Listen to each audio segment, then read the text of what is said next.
Depuis 5 ou 6 siècles au moins, si on considère le début des conquêtes maritimes d'Europe occidentale, menées entre autres par Christophe Colomb et d'autres explorateurs maritimes occidentaux, ou depuis 2 millénaires ou plus aujourd'hui, si on considère le début des conquêtes impériales d'Alexandre de Macédoine, qui consacre le début de l'influence nocive de l'Occident sur le reste du monde. L'humanité connaît depuis ces différentes périodes historiques, une logique impériale particulièrement ségrégationniste, brutale et perverse. Alors que la logique impériale, qui est la signature culturelle des civilisations humaines, a souvent eu pour raison d'être de rassembler les grandes entités, les grandes agglomérations humaines au sein des entités étatiques fortes visant à garantir la sécurité. La logique impériale occidentale est fondamentalement ségrégationniste, brutale et perverse. Alors, il conviendrait de définir ce qu'est l'Occident en vue de se protéger de ses méfaits et de sa nuisance. Alors, qu'est-ce que l'Occident? L'Occident, c'est l'héritage culturel et territorial gréco-romain. Non envahi ni conquis par l'islam, assoumite et plus tard et surtout ottoman. Même si ces derniers concourent grandement au rayonnement de la culture occidentale et de sa logique impériale sur le reste du monde depuis au moins le XVe siècle. On note que dès le XVe siècle, une entente entre les Ottomans et les monarchies d'Europe occidentale mettait fin à la guerre des croisés, les Ottomans devant contrôler la terre ferme, à savoir l'Afrique, l'Asie et l'Europe, depuis cette position stratégique où est situé aujourd'hui l'État d'Israël. Et les monarchies d'Europe occidentale s'attribuant le contrôle de l'espace maritime et des territoires outre-maritimes. Aujourd'hui encore, les États ottomans dits arabes se positionnent en projection stratégique de la domination économique occidentale sur le reste du monde. Les ressources énergétiques stratégiques et les routes commerciales sous le contrôle des Ottomans profitent au rayonnement économique occidental. Malgré donc cette complicité ottomane au rayonnement matériel économique occidental, la définition de l'Occident fondamentalement, c'est l'essence culturelle demeurée authentique gréco-romaine et l'héritage territorial non influencé par des populations, par des nations extérieures venues l'envahir. L'Occident donc, fondamentalement, c'est l'Europe occidentale et ses colonies de peuplement outre-maritime, surtout d'Amérique du Nord.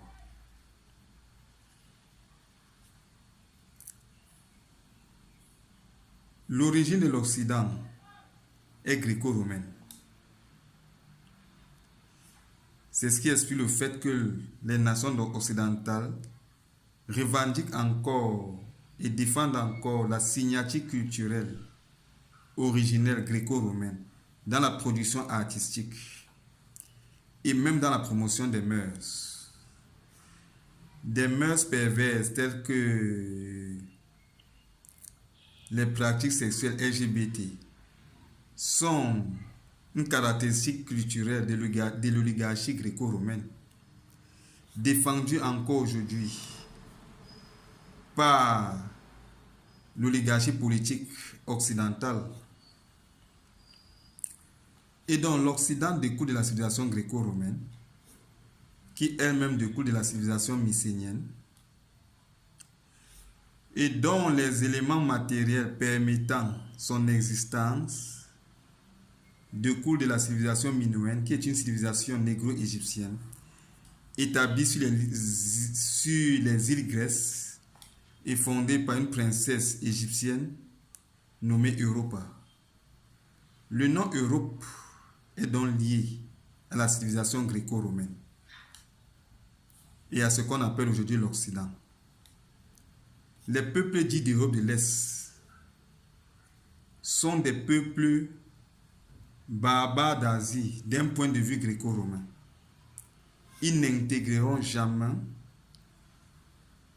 l'entité tribale et ethnique occidentale qui se résume en l'Europe. Les peuples d'Europe de l'Est, dits d'Europe de l'Est, sont des populations asiatiques du type caucasien. Ils ne sauront être intégrés l'ethnie tribaliste européenne. Comprendre l'Europe donc, qui se résume à l'Occident, passerait par un rappel de son histoire depuis l'Antiquité. Alors on réalise que les deux moyens par lesquels l'Occident, qui se résume à l'Europe, et ne concerne en rien les peuples dits d'Europe de l'Est, exprime sa nuisance, sont de deux ordres. L'approche par la brutalité et par la ruse. L'approche brutale de la domination occidentale trouve son origine dans l'essence même de la civilisation occidentale mycénienne. Comment s'est construite la civilisation mycénienne? D'où a découlé la civilisation gréco-romaine? Une catégorie sociale où des populations mycéniennes se sont rapprochées depuis les territoires de la Grèce actuelle vers des îles de la Méditerranée qui sont proches et où étaient établis les Minoens. Et vendant leur charme sensuel charnel, ont bénéficié des éléments matériels de cette civilisation-là. La production artistique antique minoenne témoigne quelque peu de cette réalité. Et ces populations-là vont donc construire une catégorie sociale dite oligarchique qui, sur la base de son enrichissement matériel, va s'attribuer les services d'une autre classe sociale dénuée de toute moralité. Ça sera une classe de mercenaires, une classe sociale de criminels qui va mise au service de l'oligarchie nouvellement constituée au contact des Minoens, constituer ce qu'on appelle la classe sociale militaire. C'est donc au travers du mercenariat au service de l'oligarchie, tous établis sur une plateforme fortifiée appelée le château, qui fait office de palais de base militaire. C'est donc autour de cette logique sociale, se résumant en cet édifice qu'est le château, que va se construire l'ordre social répressif occidental. Ainsi, le seigneur depuis son château et à travers sa milice vassalise et opprime les populations locales, leur contraignant de leur vendre une partie de leur production économique agricole à cette époque-là. Mais très vite, l'oligarchie nouvellement constituée par la classe des seigneurs, protégée par des milices armées, mycénienne va se rendre compte que la domination par la force brute ne suffit pas. Pour mieux assujettir un homme, il faut aussi le corrompre intellectuellement et moralement. Cette conclusion s'imposera à l'oligarchie occidentale lorsqu'elle sera constituée en cité-État Grèce. Au 5e siècle, donc, il y a une révolte des esclaves et la force brute ne suffit plus à leur taire et à leur sujettir. Alors un voyageur grec du nom de Solon, qui avait visité l'Égypte et qui avait réalisé que les pharaons égyptiens réglaient souvent les crises sociales par une entente et une compréhension de la société, va suggérer à l'oligarchie gréco-grèce à l'époque antique, à défaut de coûter les esclaves, au moins de faire semblant de le faire. Ceci va donner lieu à un autre concept défendu par l'Occident aujourd'hui, le concept de démocratie, qui n'est rien d'autre que l'art de faire croire au peuple que c'est lui qui gouverne à travers l'oligarchie. Ainsi, l'Occident conçoit cette autre approche par la ruse visant à asseoir sa domination. Et tout au cours de l'histoire antique de la civilisation gréco-romaine, l'approche par la ruse, la malice et l'approche brutale seront alternativement utilisées pour assujettir et vassaliser les populations, les nations ciblées, ou encore contenir les frustrations populaires découlant des abus matériels de l'oligarchie. La civilisation gréco-romaine va s'effondrer du fait, entre autres, du christianisme, qui est une dynamique socialiste qui va ébranler les fondations oligarchiques de la société romaine. Pour tenter de s'en relever, l'oligarchie politique romaine va infiltrer le christianisme. Et l'infiltration du christianisme va donner lieu à l'Église catholique romaine. Une fois avoir infiltré le christianisme sous cette forme, cette oligarchie-là va s'attribuer la mission de rassembler les restes territoriaux de l'Empire romain non envahis par des nations extérieures, notamment ottomans, et de reconstituer la grandeur antique de Rome. Il y aura désormais un partage de rôles dans l'approche dominatrice des nations par l'Occident. Une mouvance ou un courant politique supranationaliste ou internationaliste et idéaliste porté originellement par l'Église catholique romaine, dont le moyen d'action est la séduction et la ruse, va se charger préalablement de taire leurs querelles et de rassembler les monarchies d'Europe occidentale découlant du déclin de l'Empire romain d'Occident et de susciter le rayonnement culturel originel de Rome. Et il sera accordé aux différents États découlant de la partition de l'Empire romain d'Occident après son déclin de s'attribuer l'approche militaire et brutale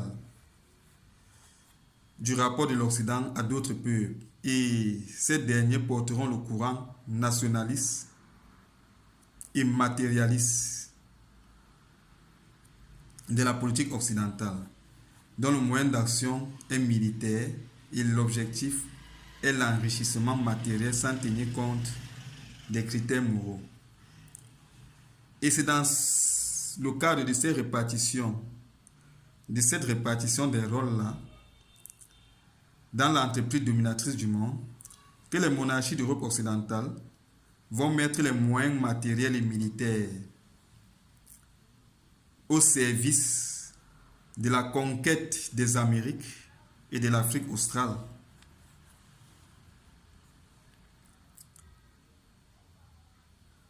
Aujourd'hui encore, la diplomatie occidentale, militaire occidentale, est portée par les courants généralement nationalistes, dits républicains ou de la droite politique. Au cours de l'histoire, le courant supranationaliste et internationaliste ou internationaliste et idéaliste, dont le moyen d'action est la ruse, a été le plus incarné par, dès le départ, l'Église catholique romaine, qui s'est chargée, après le déclin de l'Empire romain d'Occident, d'accumuler préalablement le premier capital primitif qui a permis à l'Occident d'explorer le reste des territoires outre-maritimes et de consacrer la domination occidentale sur le reste du monde. C'est à travers la vente aux indulgences ou encore la vente des reliques, des pseudo-reliques chrétiennes aux monarques occidentaux en quête de rédemption que l'Église catholique romaine a constitué le premier capital primitif qui a d'abord été mis au service de l'exploration de l'Asie et de la Chine. Mission exploratrice qui a permis à l'Occident de se mettre à la part des avancées technologiques en maîtrisant la fabrication de la poudre à canon et des armes à feu, la technologie navale et la fabrication des bateaux à cale, ou encore en maîtrisant l'imprimerie qui permet de conserver et de diffuser la connaissance. Ce capital primitif-là a été mis au service de la conquête des Amériques. Pour conquérir l'Amérique ou pour persuader la société occidentale d'entreprendre cette logique impérialiste des Amériques, l'Église catholique a présenté cette initiative comme étant une mission civilisatrice du christianisme.